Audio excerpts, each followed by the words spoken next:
पुजारिनी के secret officer का हुआ पर्दाफाश। पोल्टू और अहाना हुए शॉक्ड।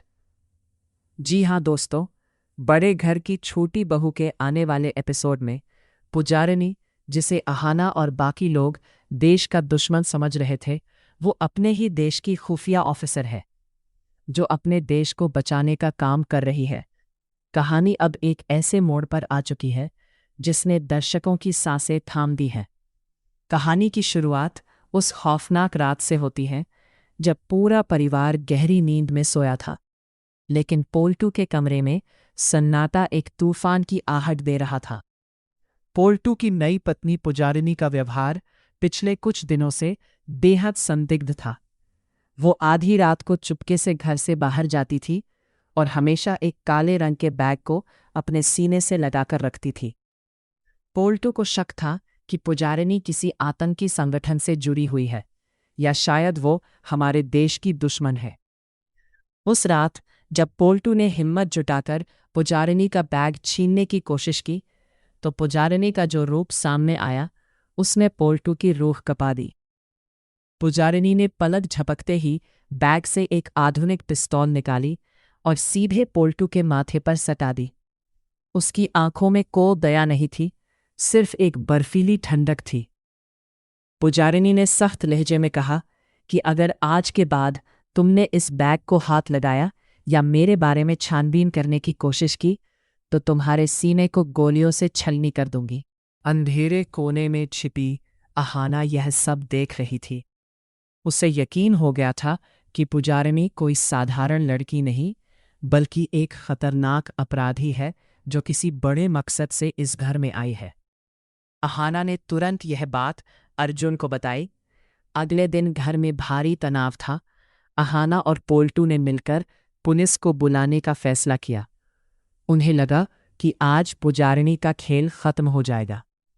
जब पुलिस की जीप घर के बाहर रुकी और अहाना ने उंगली उठाकर पुजारिनी की तरफ इशारा किया, तो पुजारिनी के चेहरे पर डर की एक शिकन तक नहीं थी।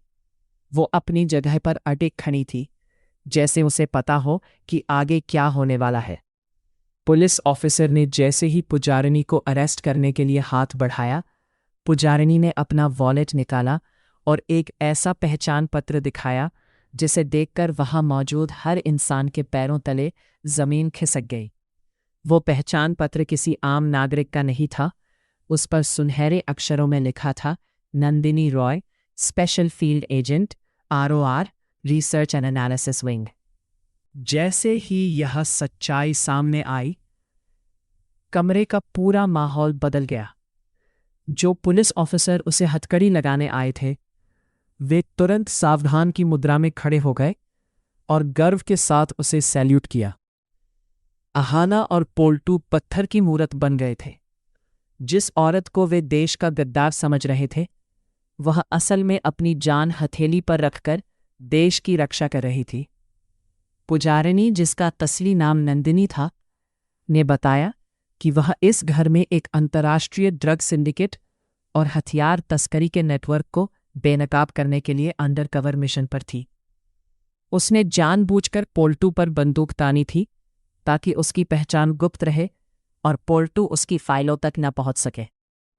नंदिनी ने खुलासा किया कि उसने पोल्टू से शादी सिर्फ इसलिए की थी क्योंकि इस घर का सीधा संबंध उस अपराधी से जुड़ रहा था जिसे देश की सुरक्षा एजेंसियां सालों से ढूंढ रही थी।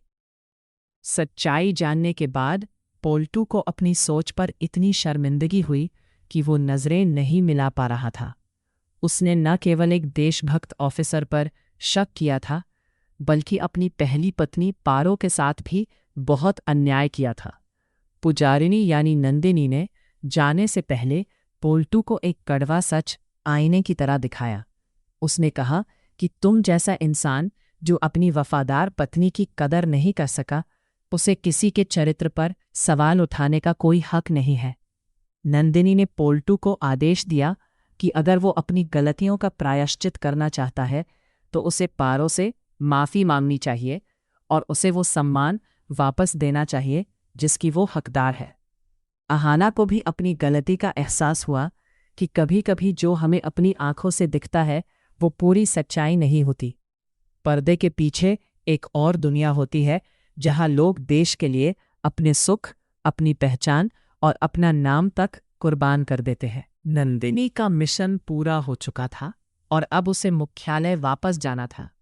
उसके जाने के बाद घर में एक अजीब सा खालीपन छा गया। पुलटू अब बदल चुका था। पुजारिनी की बंदूक की नली ने शायद उसके सोए हुए जमीर को जगा दिया था। उसने पारो के पास जाकर घुटनों के बल बैठकर माफी मांगी। पारो, जो अब तक तिरस्कार और अपमान सहती आ रही थी, उसकी आंखों में आंसू थे, लेकिन इस बार वे दुख के नहीं बल्कि राहत के थे। अहाना ने महसूस किया कि पुजारिनी भले ही इस घर की बहू बनकर आई थी, लेकिन वह एक रक्षक बनकर गई। उसने न सिर्फ देश को बड़े खतरे से बचाया, बल्कि एक टूटते हुए परिवार को भी सही रास्ता दिखाया। बड़े घर की छोटी बहू की यह दास्तान अब एक नए अध्याय की ओर बढ़ रही थी, जहां नफरत की जगह सम्मान ने ले ली थी और शक की जगह विश्वास ने। अहाना अब समझ चुकी थी कि असली हीरो वो नहीं होते जो शोर मचाते हैं, बल्कि वो होते हैं जो खामोशी से अपना फर्ज निभाते हैं, ठीक उस पुजारिनी की तरह जो अब इतिहास के पन्नों में एक गुमनाम सिपाही बनकर खो चुकी थी। नंदिनी रॉय यानी पुजारिनी के जाने के बाद बड़े घर की दीवारें एक अजीब सी खामोशी में लिपटी हुई थीं। अहाना खिड़की के पास खड़ी बाहर के रास्ते को देख रही थी, जहां से कुछ देर पहले रॉ की गाड़ियां धूल उड़ाती हुई निकल गई थी। उसके दिमाग में अभी भी वही दृश्य घूम रहा था, कैसे एक साधारण सी दिखने वाली लड़की ने अपनी पहचान छुपाकर इतने बड़े मिशन को अंजाम दिया। लेकिन घर के अंदर की जंग अभी खत्म नहीं हुई थी। पोल्टू कमरे के एक कोने में सिर झुकाए बैठा था। उसकी आंखों से आंसू रुकने का नाम नहीं ले रहे थे। उसे पुजारिनी की वो आखिरी बातें रह रहकर याद आ रही थी कि कैसे उसने अपनी वफादार पत्नी पारो का अपमान किया था। पोल्टू को अब समझ आ रहा था कि उसने एक हीरे को कांच समझकर फेंक दिया और एक ऐसी पहेली के पीछे भागता रहा जिसका मकसद ही कुछ और था। तभी अहाना पोल्टू के पास आई और उसके कंधे पर हाथ रखा। अहाना की आवाज़ में आज गुस्सा नहीं बल्कि एक गंभीरता थी। उसने पोल्टू से कहा कि दादा, जो बीत गया उसे बदला नहीं जा सकता, लेकिन जो बचा है उसे सहेजा ज़रूर जा सकता है। पुजारिनी ने हमें सिर्फ सच्चाई नहीं दिखाई, बल्कि उसने आपको खुद को सुधारने का एक आखिरी मौका दिया है। पोल्टू ने कांपती आवाज़ में पूछा कि क्या पारो मुझे कभी माफ़ करेगी अहाना? मैंने सबके सामने उसे घर से निकाला, उसकी ममता पर शक किया और एक दूसरी औरत को घर ले आया। पारो का दिल बहुत बड़ा है, लेकिन क्या वो इस जख्म को भर पाएगी? अहाना ने बिना देर किए पारो को कमरे में बुलाया। पारो धीरे धीरे कमरे के अंदर आई। उसके चेहरे पर आज भी वही भोलापन और सादगी थी जिसे पोल्टू ने कभी कमजोरी समझा था। पोल्टू ने जैसे ही पारो को देखा, वो उसके पैरों में गिर गया। पूरे परिवार के सामने, जिसने हमेशा पोल्टू की अकड़ देखी थी, आज उसका अहंकार टूटकर बिखर गया था। उसने पारो के पैर पकड़कर रोते हुए कहा कि मुझे माफ़ कर दो पारो, मैं अंधा हो गया था। मैं उस चमक धमक और पुजारिनी के रहस्यमय व्यक्तित्व में इतना खो गया था कि तुम्हारी खामोश मोहब्बत को देख ही नहीं पाया। मुझे इस घर से निकाल दो, मुझे सज़ा दो, लेकिन अपनी नफ़रत मत दो। पारो की आंखों में भी आंसू थे। उसने झुककर पोल्टू को उठाया और बहुत ही शांत स्वर में कहा कि जिस दिन आपने मेरे हाथ में तलाक के कागज़ थमाए थे, उस दिन मेरा दिल टूट गया था, लेकिन मेरी दुआएं हमेशा आपके साथ थी। पुजारिनी जी ने कल रात मुझे सब बता दिया था। उन्होंने मुझसे कहा था कि वे यहाँ मुझे न्याय दिलाने और इस घर को एक बड़े खतरे से बचाने आई हैं। अहाना यह सुनकर चौंक गई। उसे एहसास हुआ कि नंदिनी यानी पुजारिनी ने सिर्फ आरो का मिशन ही पूरा नहीं किया, बल्कि उसने पारो को भी इस मानसिक युद्ध के लिए पहले से तैयार कर दिया था। अहाना को याद आया कि कैसे पुजारिनी अक्सर पारो को डांटने का नाटक करती थी, ताकि पोल्टू के मन में पारो के लिए सहानुभूति पैदा हो सके। वह एक बेहतरीन खिलाड़ी थी जिसने भावनाओं के शतरंज पर हर चाल बहुत सोच समझकर चली थी।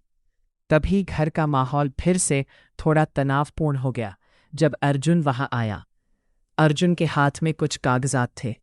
उसने बताया कि भले ही नंदिनी चली गई है, लेकिन उसके द्वारा दी गई जानकारी के आधार पर पुलिस ने उस ड्रग माफिया के कुछ और गुर्गों को पकड़ा लिया है जो इस घर के बिजनेस पार्टनर बनकर छिपे हुए थे।